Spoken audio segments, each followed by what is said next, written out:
only have 48 hours in Puerto Princesa. How much can we pack into 2 days? Let's find out. Along the way, we'll show you Palawan's famous underground river. It's a World UNESCO site.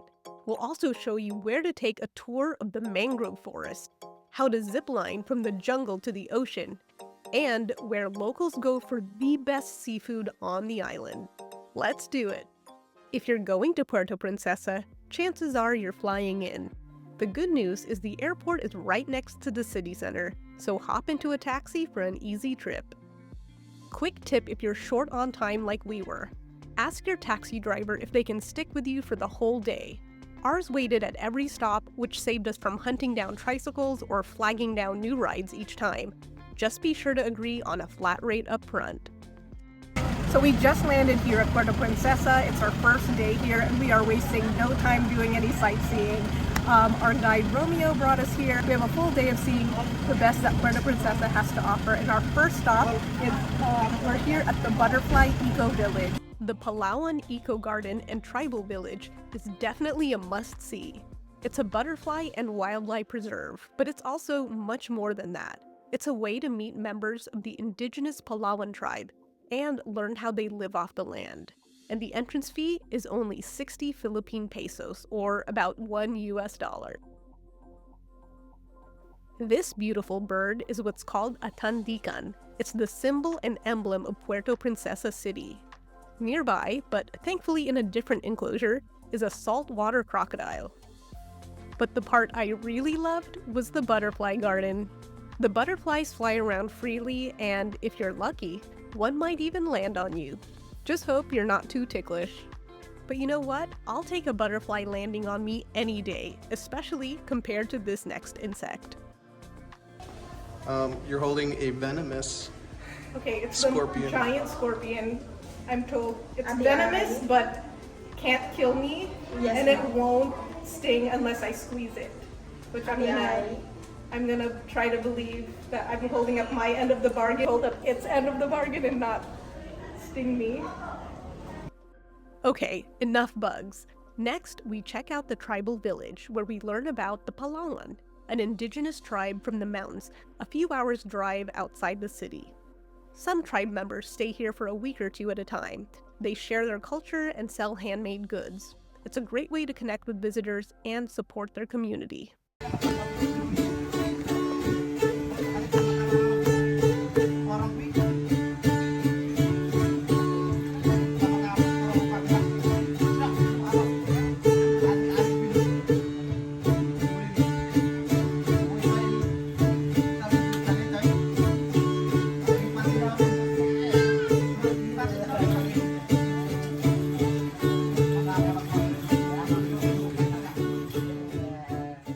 After the demonstration, you can visit the gift shop to purchase some of their handcrafted goods to support the tribe.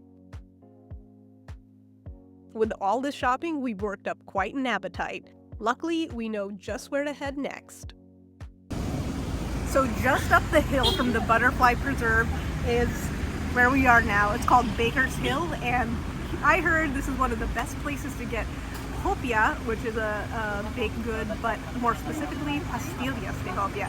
Can't wait to try it.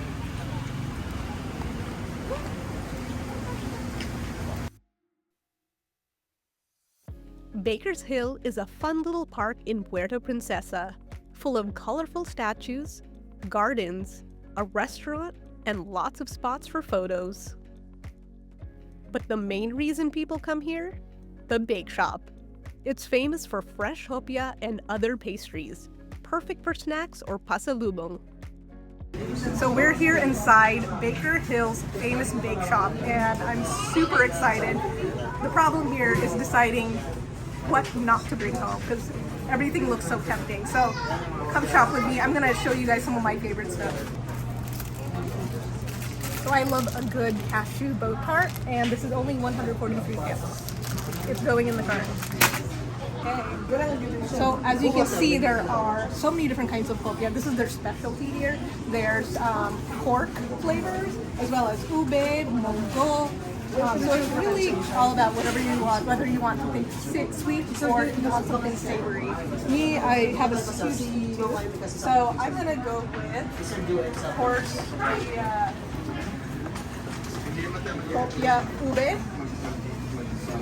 and this is 90 pesos.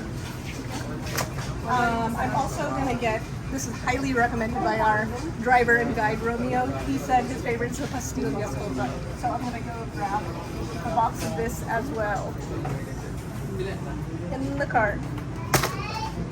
And of course, I love langka and I love ube, so I'm gonna get the ube langka rolls for 35 pesos. Ooh, you can see the fruit spilling out already. So far I have been happily filling my little basket here, but I want to make sure that Grant gets the stuff that he wants as well. So let's have Grant pick. All right, so I love cinnamon rolls, and so even though it's not a cinnamon roll, it looks like one. So I'm gonna get this. It's mango bread. All right.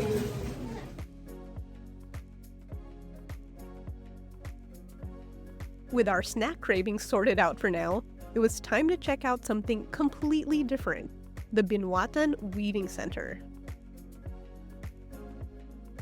So our next stop is here at Binuatan Creations, and this is actually a super cool place that I bookmarked a while back because this is where we get to see the local craftspeople using indigenous fibers here in Palawan to weave beautiful works of art, basically. So they make blankets, purses. Excited to see their craftsmanship at work. Let's go check it out.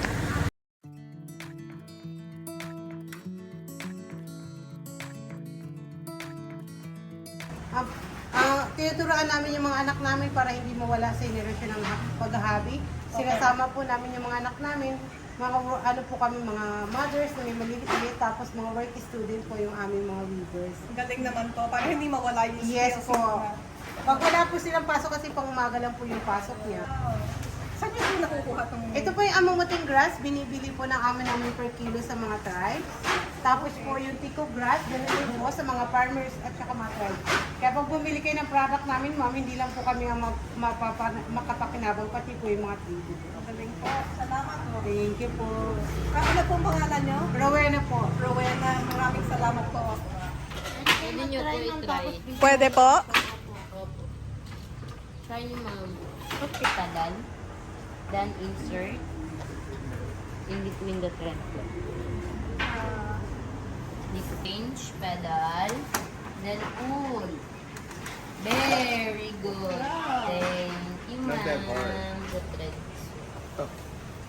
Here. Change, pedal, then pull.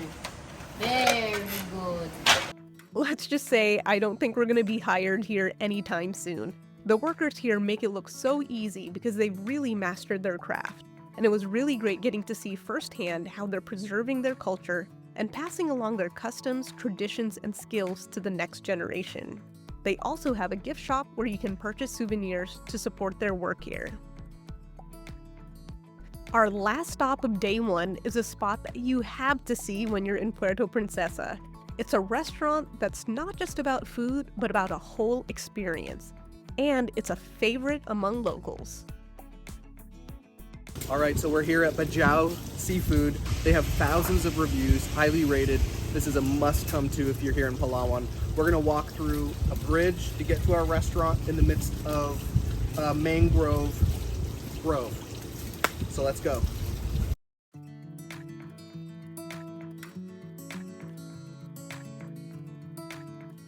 There's something really magical about walking through this beautiful mangrove forest. It feels like you're stepping onto a secret island with gorgeous views, a soft breeze, and maybe the freshest seafood I've ever had in my life. Prawns, butter, garlic po.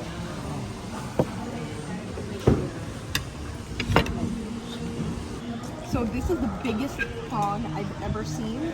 It's cooked in delicious buttered garlic sauce. And, you know, when you have something this good, when you have authentic seafood here in the Philippines, you have to do what's called kamayan, which means eat with your hands, because really there's no better way to eat something like this than just to tear into it.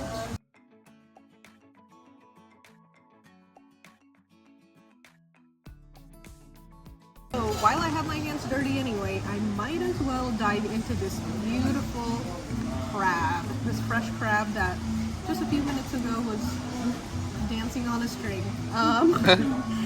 This is cooked in coconut milk, so it's very much a Filipino recipe. Everything is cooked in coconut milk, which makes everything really rich and delicious. It's messy, but good. Sweet. Yeah. Sarap, huh? That looks good. Okay, so this is the chicken curry with rice. Masarap. So when you're here in the Philippines, you have to try fresh buko juice from a buko. So good. You guys, day 2 is our adventure day with our tour of the underground river, mangrove forest cruise, and jungle zipline. But it doesn't look like the weather wants to cooperate with us. It was pouring rain as we waited for our tour bus to pick us up from our hotel. Luckily, the 2-hour drive from Puerto Princesa to the port up north was far enough that we found the weather to be much nicer. Welcome to beautiful Palawan. We are here for our 3-in-1 day tour. We are going to be jumping in one of these boats pretty soon, and it's going to take us about 3 miles that way towards the underground river. This is one of the 7 wonders of the natural world, so I'm super excited. This has been on my bucket list for a very long time, so that's going to be our first stop of the day, is the underground river. Then we're going to do a lagoon tour where we're going to see some mangrove forests and learn about the ecosystem there. Finally, we're going to do something that I've never done, but I'm excited to try today, which is ziplining. It's going to be an 80-meter zip line right over the beautiful bay here. So I'm going to pluck up my courage because I think it's going to be a little bit scary, but a lot of fun.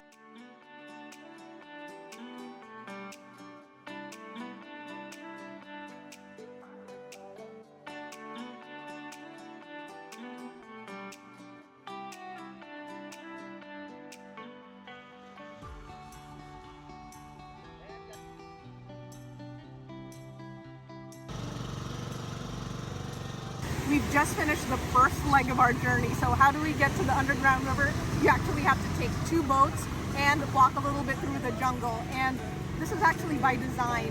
Even though the underground river is technically part of the mainland, one of the things that the government is doing to help regulate tourism so it doesn't get overly populated is by limiting access just through boat, or you can take a 3-hour jungle trek. I'm pretty happy with our choice of taking 2 boats here, so we're just waiting for the rest of our tour group, and then we're going to head over to boat number 2, which is a paddle boat.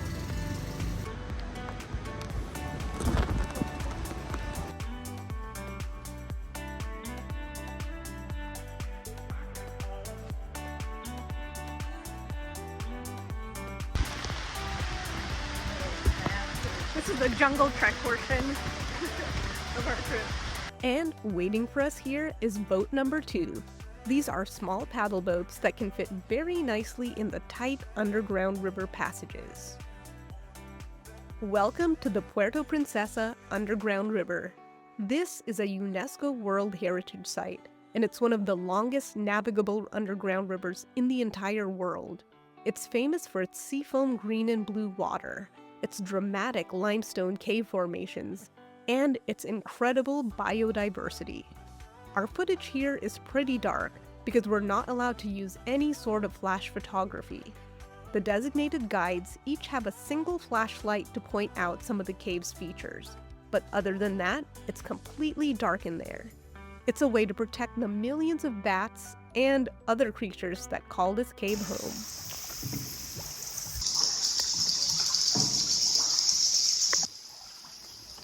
After about 45 minutes in darkness, it was a little bit jarring to finally emerge into the sunlight. So we just finished our underground river tour on these little wooden paddle boats. All in all, the actual tour is about 45 minutes inside the cave. We got these really cool audio devices so that we could hear some information about the caves without having the guide talking in the caves, which would kind of disturb the bats and the different animals that live there. So it was a really cool way to learn about the cave and actually experience it firsthand. While the bats are kings of the cave, there's a different kind of animal that seems to think it's in charge of the jungle. Monkeys. And lots of them. They're generally harmless if you keep your distance. Don't try to approach them, and definitely don't try feeding them. I hear they can get pretty aggressive if they know you have food. And speaking of food, it's time to head back to the port for our lunch break.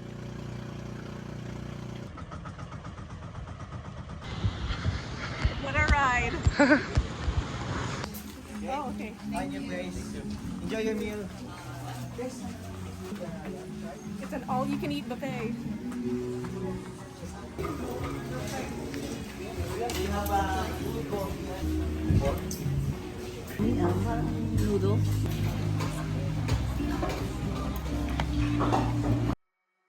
Activity number 2 of our 3-in-1 tour is a great way to relax and digest after a heavy meal. A nice, calm boat ride through the mangroves. The mangrove trees here play a critical role in this ecosystem. Mangroves, with their thick roots, prevent erosion and flooding. Since they grow in brackish water, that's a mix of fresh and seawater, they also provide a habitat for 150 different species of fish. Fish that the local communities have relied on for food and commerce. This area was sadly heavily deforested in the mid-20th century. But luckily, there are local and national efforts to reverse that trend and reforest this area. And part of those conservation efforts include ecotourism like this. Income from tourism helps raise awareness for these coastal forests, and it supports the local communities. And keep your eyes peeled, because there's lots of wildlife to see here in the mangrove forest. Snakes, snakes, and more snakes, and lizards. It's a big lizard. Personally, I'm not a huge reptile fan, but the scariest part of this trip was still right around the corner for me.